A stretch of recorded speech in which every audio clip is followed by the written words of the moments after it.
This is Revathi. Welcome back to our channel. మీకు వినిపించబోయే కథ villain episode number 125. కథను రచించిన వారు నక్షత్ర గారు. తన పర్మిషన్తో ఈ కథను మీకు అందిస్తున్నాను. ఇక కథలోకి వెళ్దాము. ఆఫీస్ ఉంది కాబట్టి నువ్వు బయటికి వెళ్ళడం సహజం. కానీ ఏ ఆఫీస్కి వెళ్ళాల్సిన అవసరం లేని వాళ్ళు ఇంట్లో నుంచి కాళ్ళు బయట పెడితే నాలో రాక్షసుని చూస్తారు అన్నాడు యశ్వంత్ చెల్లెల మీద కోపంతో. అది విని దివ్య భయపడుతుంటుంది. మరో 4 రోజుల్లో దివ్యకి పెళ్లి చూపుల్లోనే నిశ్చితార్థం కూడా చేసుకోవాలి. ముహూర్తాలు కూడా త్వరలో ఉంటే వెంటనే దివ్య పెళ్లి జరిగిపోతుంది. ఇంకా దీనికి ఎవరు అబ్జెక్షన్ చెప్పడానికి వీల్లేదు. నేను అనుకున్నది జరగాల్సిందే అని కమాండింగ్గా అన్నాడు యశ్వంత్.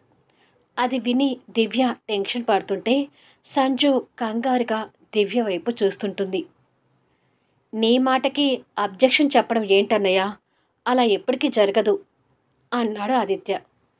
దివ్య పెళ్లి చేయాలని నేను కూడా తొందరలోనే ఉన్నాను కదా, తన పెళ్లికి నేను కూడా ఎలాంటి అబ్జెక్షన్ చెప్పను అంది పూర్ణ.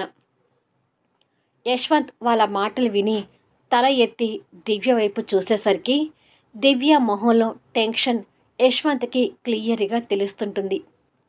భోజనం చేయకుండా మెతుకుల్ని కోడి గెలుకుతున్నట్టుగా గెలుకుతుంటుంది. యశ్వంత్ ఏదో 2 ముద్దలు గబగబా తినేసి భోజనం ముగించి వెళ్ళబోతుంటే, అదేంటన్నయ్య, భోజనం సరిగ్గా చేయకుండానే వెళ్ళిపోతున్నావు అని అడిగాడు ఆదిత్య. నాకింక చాలు అని నువ్వు తినేసి వచ్చే సంజు అని చెప్పి యశ్వంత్ టకటక స్టెప్స్ ఎక్కి పైకి వెళ్ళిపోయాడు. అసలు ఇవాళ అన్నయ్యకి ఏమైందమ్మా అని అడిగాడు ఆదిత్య తల్లిని చూస్తూ. ఏమో నాకేం తెలుసురా, 4 రోజుల్లో దివ్యకి పెళ్లి చూపులు అన్నాడు. దానికి మనం ఒప్పుకున్నాము. నీ ముందేగా ఇదంతా జరిగింది. వాడు ఎందుకు అలా ఉన్నాడో ఈవిడ గారికే తప్ప ఇంకెవ్వరికీ తెలియదు అంది పూర్ణ సంజు మీద కోపం చూపిస్తూ. సమాధానంగా ఆదిత్య సంజుని చూశాడు. కానీ సంజు ఏమీ చెప్పలేకపోతుంది. ఇక దివ్య కూడా భోజనం చేయలేక చేయి కడుక్కొని అక్కడి నుంచి వెళుతుంటుంది. ఇదేంటి, దివ్య కూడా భోజనం చేయకుండా వెళ్తుంది అన్నాడు ఆదిత్య. ఏమో, అసలు ఈ అన్నా చెల్లెలకి ఏమైందో అర్థం కావడం లేదు అంది పూర్ణ. ఇక సంజు కూడా తినలేక చేయి కడిగి వెళ్ళిపోయింది. అసలు ఈ ఇంట్లో ఏం జరుగుతుందో తెలియడం లేదు అనుకున్నాడు ఆదిత్య. ఆ రాత్రి యశ్వంత్కి, సంజుకి, దివ్యకి, అక్కడ అభి వాళ్ళ ఫ్యామిలీలో ఎవ్వరికీ కూడా నిద్ర లేదు. తెల్లారి యశ్వంత్ రోజులాగానే సంజుని ఆఫీస్ దగ్గర డ్రాప్ చేసి వెళ్తుంటాడు. మనసు బాగలేని యశ్వంత్ అసలు సంజుతో కూడా ఎప్పటిలాగా మాట్లాడకుండా వెళ్ళిపోతుంటే సంజు కూడా బాధపడుతుంటుంది. యశ్వంత్ వెళ్ళిపోయే వరకు సంజు చూసి ఒక ఆటో పిలిచి అభి ఇంటి అడ్రస్ చెప్పి ఆటోలో కూర్చుంది. కాసేపటికి సంజు అభి, కళ్యాణి, జయరాం గారికి ఎదురుగా కూర్చొని ఉంది. ఆ యశ్వంత్ నీ జీవితాన్ని ఇలా నాశనం చేస్తాడని అనుకోలేదు సంజన అంది కళ్యాణి గారు సంజు గురించి బాధపడుతూ. అవునమ్మా, నీ గురించి విన్న దగ్గర నుండి మా హృదయం తరుక్కుపోతుంది. ఏమైనా యశ్వంత్ అలా చేయకుండా ఉండాల్సింది అన్నాడు జయరాం గారు కూడా బాధపడుతూ. నాకు ఇప్పటికీ కూడా యశ్వంత్ తప్పేమీ అనిపించడం లేదు బాబాయ్. అతను నా శరీరాన్ని కోరుకున్నాడు, నేను అతని డబ్బు కోరుకున్నాను. ఆ క్షణం ఎవరి స్వార్థం వాళ్ళది అనుకొని మౌనంగా ఉండిపోయాను అంది సంజు బాధపడుతూ. ఈ అమాయకత్వం చూసే ఆ యశ్వంత్ నీ జీవితంతో ఆడుకున్నాడు అని అభి మనసులో యశ్వంత్ గురించి కోపంగా అనుకున్నాడు. ఇప్పుడు నా గురించి వదిలేని పిన్ని, అసలు అభి దివ్యల పెళ్ళి ఎలా జరుగుతుంది అనేది నాకు అర్థం కావడం లేదు. మరో 3 రోజుల్లో దివ్య పెళ్లి చూపులు. దివ్య ధైర్యం చేసి ఉన్న విషయాన్ని ఇప్పటికీ కూడా చెప్పలేదు. అసలు చెప్తే యశ్వంత్ ఎలా రిసీవ్ చేసుకుంటాడనే భయం నాలో ఉంది, దివ్యలో కూడా ఉంది అని అంది సంజు. నాకు కూడా అదే భయంగా ఉంది సంజన. ఈ లోకంలో ఇంక ఏ మగాడు లేనట్టు ఆ దివ్య పోయి నా కొడుకునే ప్రేమించాలా? ఏదో ఒకటి ఆ అమ్మాయికి నచ్చచెప్పి తనని వదిలించుకోకుండా వీడు ఆ అమ్మాయిని ప్రేమించాలా? అంటూ భయపడుతుంటుంది కళ్యాణి గారు. ఇప్పుడు ఆ విషయాల గురించి అనుకొని ఉపయోగం లేదు పిన్ని. ఎవరి జంటకు ఎవరు రాసిపెట్టి ఉంటుందో ఆ విధంగానే జరుగుతుంది. ఇద్దరూ పీకలొత్తు ప్రేమలో ఉన్నారు కాబట్టి ఏదో ఒక రకంగా అభి దివ్యల పెళ్లి జరగాలని నేను చూస్తున్నాను అంది సంజు. అసలు వాళ్ళ పెళ్లి యశ్వంత్ పడనిస్తాడా? ఆ నమ్మకం మీకు ఎలా ఉందో నాకు అర్థం కావడం లేదు అంది కళ్యాణి. ఎవ్వరికీ నమ్మకం లేదు పిన్ని. గంటలు గడిచిపోయే కొద్దీ నాకు భయంగానే ఉంది. పెళ్లివారి ఇంటికి రాకముందే అభి దివ్య ప్రేమ గురించి యశ్వంత్కు తెలియాలని నేను కూడా చూస్తున్నాను అని మాట్లాడుతుంటుంది. అదే విషయం గురించి జగదీశ్వరరావు షీలా కూడా మాట్లాడుకుంటున్నారు. ఏంటి డాడీ మీరనేది? ఆ దివ్యని అభి ప్రేమిస్తున్నాడా అని అడిగింది షీలా ఆశ్చర్యపోతూ. అవును, వాళ్ళ ప్రేమ కారణంగా ఆ యశ్వంత్ ఇంట్లో పెద్ద భూకంపం రాబోతుందని నాకు తెలుస్తుంది అన్నాడు జగదీశ్వరరావు. నిజమే డాడీ, వాళ్ళ ఇంట్లో భూకంపం రావాలి. కానీ ఆ భూకంపం ఆ సంజు మీదగా వెళ్ళాలి. అప్పుడైతేనే యశ్వంత్ సంజు మధ్య చిచ్చు రేగుతుంది. అప్పుడు యశ్వంత్ నా సొంతం కావడానికి అవకాశం ఉంటుంది అని అంది షీల. నువ్వన్నది కూడా కరెక్టే, కానీ అది ఎలా కుదురుతుంది అన్నాడు జగదీశ్వరరావు. ఏదైనా ఐడియా ఆలోచించండి అంది షీల. నీకొక విషయం చెప్పనా? ఆ రోజు నువ్వు సంజుని తిడుతుంటే అభి నీ మీద సీరియస్ అయ్యాడు కదా. ఎందుకలా సీరియస్ అయ్యాడో రీజన్ చెప్పనా అని అడిగాడు జగదీశ్వరరావు. ఏంటి ఆ రీజన్ అని అడిగింది. ఆ సంజు అభికి ప్రాణ స్నేహితురాలు అన్నాడు. వాట్ అంటూ ఆశ్చర్యపోయింది షీల. ఎస్, ఆ సంజు అభి వాళ్ళ కంపెనీలోనే జాబ్ చేస్తుంది. స్కూల్ వయసులో నుంచే వాళ్ళిద్దరూ మంచి స్నేహితులు అని అన్నాడు. నిజంగానే నాకిది షాకింగ్లా ఉంది. అసలు ఆ సంజు యశ్వంత్తో రిలేషన్ ఎందుకు పెట్టుకున్నట్టు డాడీ అని అడిగింది. ఏమో, ఎందుకు పెట్టుకుందో నాకు కరెక్ట్గా తెలీదు అన్నాడు కొంచెం తడబడుతూ. అభి దివ్యల ప్రేమను అడ్డు పెట్టుకొని యశ్వంత్ని సంజుని విడదీయాలనే ఆలోచనలో షీలా ఉంటుంది. ఇక ఆదిత్యని చూస్తే దివ్య పెళ్లి జరిగితే తర్వాత మన పెళ్ళి అని ఫోన్లో స్వాతితో ఆ విషయాన్ని సంతోషంగా పంచుకుంటున్నాడు. అది విని స్వాతి కూడా సంతోషపడుతుంది. ఇలా ఎవ్వరి ఆలోచనలతో వాళ్ళకి మరో 2 రోజులు గడిచిపోయాయి. ఈ 2 రోజులు దివ్యకి ఏడుపుతోనే గడిచిపోతే సంజుకి టెన్షన్తో గడిచిపోయింది. రేపు దివ్యకి పెళ్లి చూపులు నిశ్చితార్థమని చెప్పి యశ్వంత్ దగ్గర ఉండి వర్కర్స్తో బంగ్లా అందంగా అలంకరిస్తుంటాడు. అన్నకు సహాయంగా ఆదిత్య కూడా ఆ ఏర్పాట్లో ఉన్నాడు. అది చూస్తున్న సంజుకి దివ్యకి టెన్షన్ ఇంకా ఎక్కువ అవుతూ ఉంది. సంజు ఆ టెన్షన్లో ఉండగానే అభి దగ్గర నుంచి ఫోన్ కాల్ వస్తుంటుంది.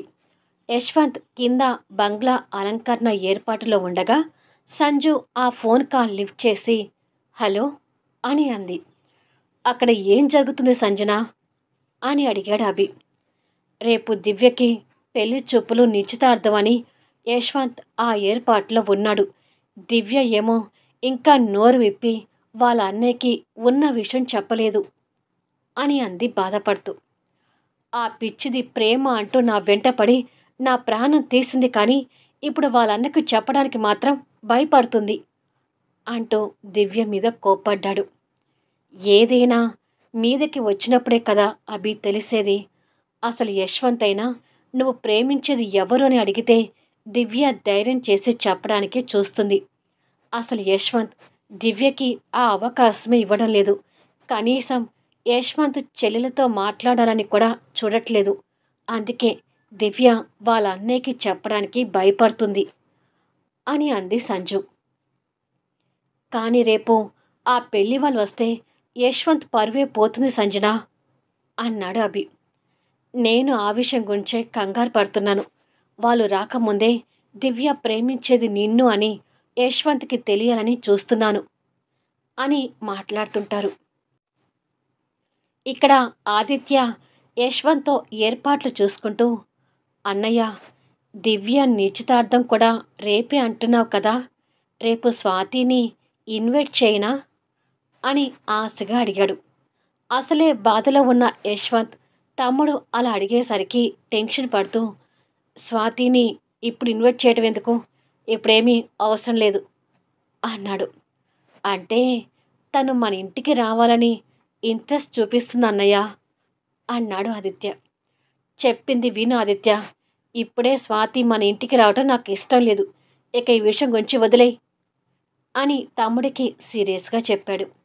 దాంతో ఆదిత్య నోటికి తాళం వేసుకొని బాధపడుతుంటాడు.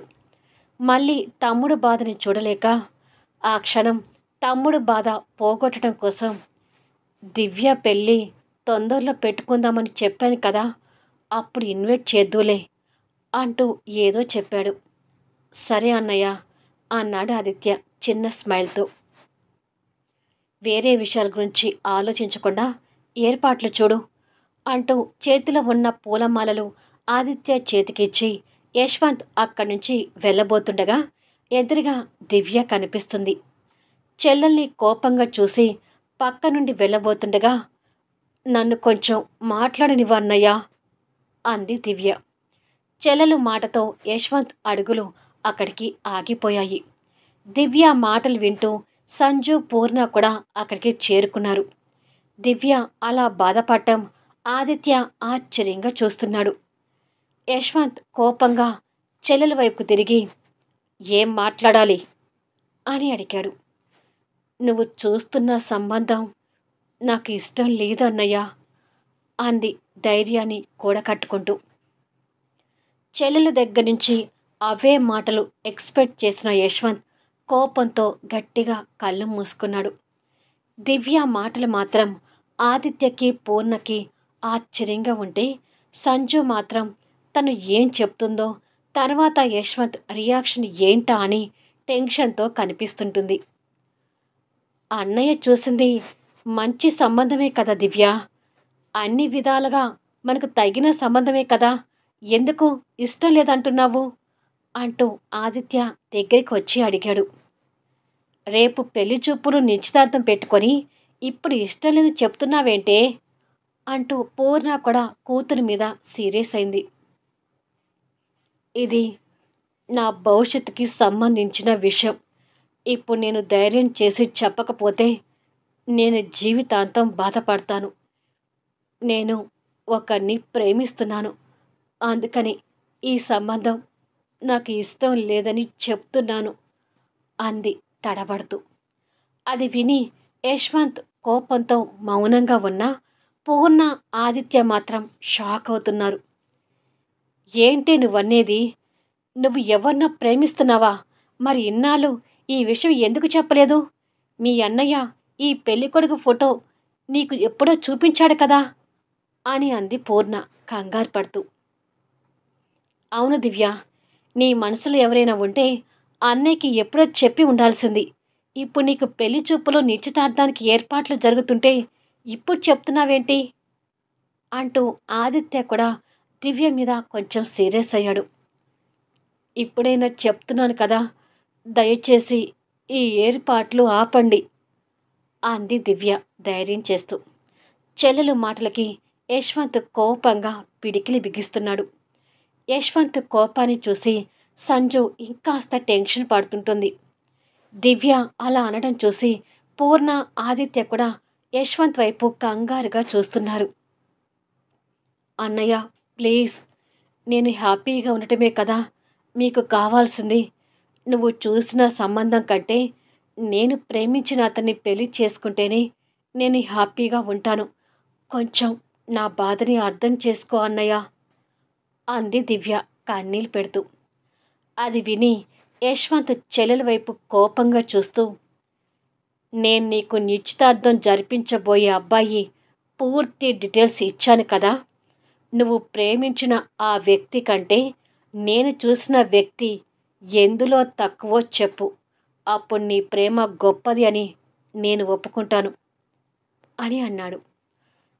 నాకు తెలుసన్నయ్య, నా భవిష్యత్తు చక్కగా ఉండాలని ఉద్దేశించి నువ్వు నాకు మంచి సంబంధం తెచ్చావని నాకు తెలుసు. కానీ అన్నయ్య, మనసులో లేని వాడిని పెళ్లి చేసుకునే బదులు మనసులో ఉన్నవాడిని పెళ్లి చేసుకుంటేనే నేను హ్యాపీగా ఉంటాను అంది కన్నీళ్లు పెట్టుకుంటూ. చెల్లెలు మాటలకి యశ్వంత్కి కోపం వస్తుంటుంది. ఆదిత్య ఆ కోపాన్ని చూసి కంగారు పడుతూనే, అంత కోపం తెచ్చుకోకు అన్నయ్య. దివ్య చెప్పింది కూడా వాస్తవమే కదా. ఒకరిని ప్రేమిస్తున్నప్పుడు ప్రేమించిన వారిని కాదని వేరొకరిని పెళ్లి చేసుకోవడం అంటే అదొక నరకప్రాయం అనుకోవాలి అన్నాడు. అవును యశ్వంత్, ప్రేమించిన వాడితో పెళ్లి జరిగితేనే దివ్య జీవితం బాగుంటుంది అని సంజీవ్ కూడా కంగారు పడుతూ చెప్తుంది. అసలు ఎవరినే నువ్వు ప్రేమించింది? నువ్వు ప్రేమించింది మనకు తగినవాడేనా అని అడిగింది పూర్ణ. తల్లి మాటలకు దివ్య భయంతో తడబడుతుంటుంది. ఒక పాజిటివ్ వర్షన్తో యశ్వంత్ అసలు ఆ వ్యక్తి ఎవరా అని తెలుసుకోవాలనే ప్రయత్నంతో చెల్లెల వైపు చూస్తుంటాడు. నువ్వు ప్రేమించేది ఎవరినో ధైర్యం చేసి చెప్పు దివ్య అంది సంజు. చెప్పు దివ్య, నా ప్రేమను ఒప్పుకున్న అన్నయ్య నీ ప్రేమను ఒప్పుకోకుండా ఎందుకుంటాడు? అతను మంచివాడైతే అన్నయ్య ఖచ్చితంగా మీ పెళ్లి జరిపిస్తాడు అన్నాడు ఆదిత్య. అడుగుతున్నారు కదా, నువ్వు ఎవరిని ప్రేమిస్తున్నావో చెప్పు. అతని గురించి పూర్తిగా తెలుసుకొని అతను మనకు తగిన వాడు అని నాకు అనిపిస్తే అందరం దగ్గరుండి మీ పెళ్లి చేస్తాము అన్నాడు యశ్వంత్.